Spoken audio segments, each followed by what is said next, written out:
You've been chasing something your whole life, haven't you? You tell yourself it's happiness, that if you can just get there, then everything will finally make sense.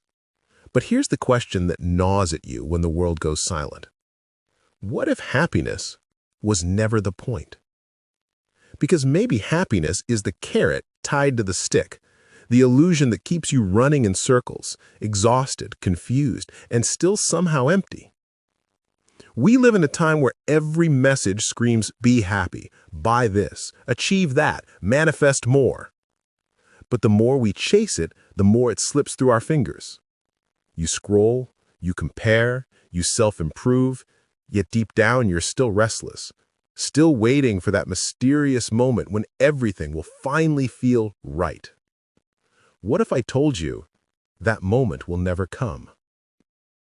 Philosophers like Nietzsche saw this problem long before Instagram ever existed. He said, "He who has a why to live can bear almost any how." But we've lost our why.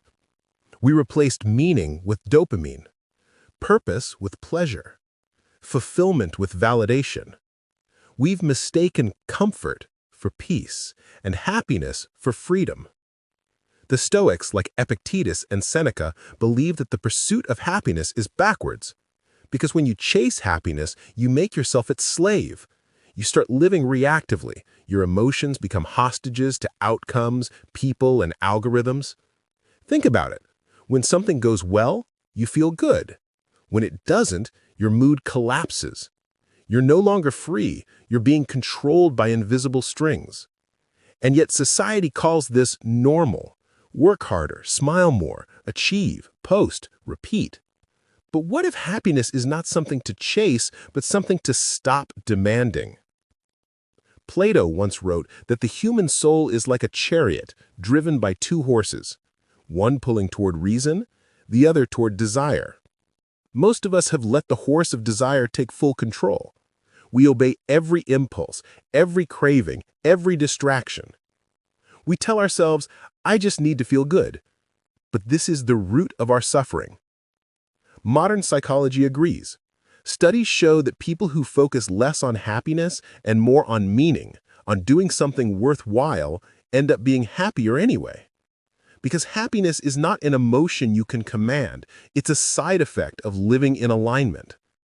But alignment requires sacrifice.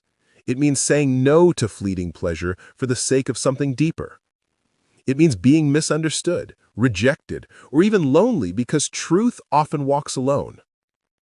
And that's why most people don't want freedom. They want comfort disguised as freedom.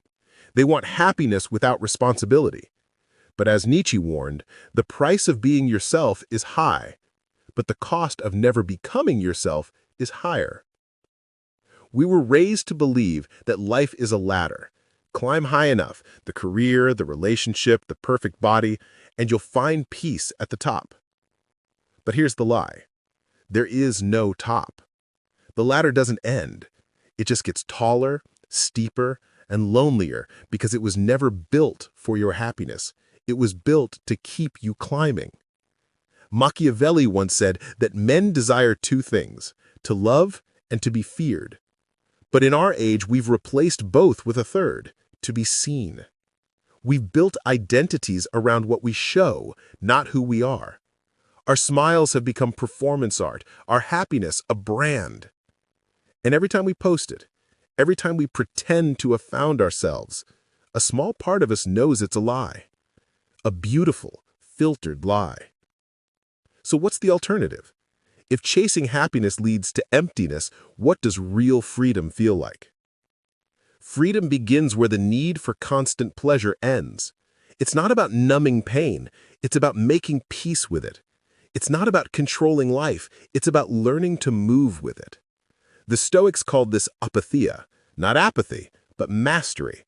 The ability to feel emotions without being ruled by them, to act according to principle, not impulse. When you stop needing to feel good all the time, you become untouchable. You're no longer at the mercy of every disappointment or every praise. You stop chasing life and start living it. Bonhoeffer, who faced execution for resisting tyranny, once wrote, "Freedom is not something that people have for themselves, but something they have for others." In other words, true freedom isn't selfish. It's not about doing whatever you want. It's about being free enough to do what's right, even when it costs you everything. That's the kind of freedom that terrifies the world. The truth is, happiness is fragile. It depends on conditions, on everything going well. But freedom? Freedom is resilient. You can lose your job, your lover, your comfort, and still stand tall. Because freedom isn't about what you have. It's about what no one can take away from you. Epictetus said it best, once a slave, "No man is free who is not master of himself." And that's the paradox. The less you need, the freer you become. The less you chase happiness, the more space you create for it to arrive naturally.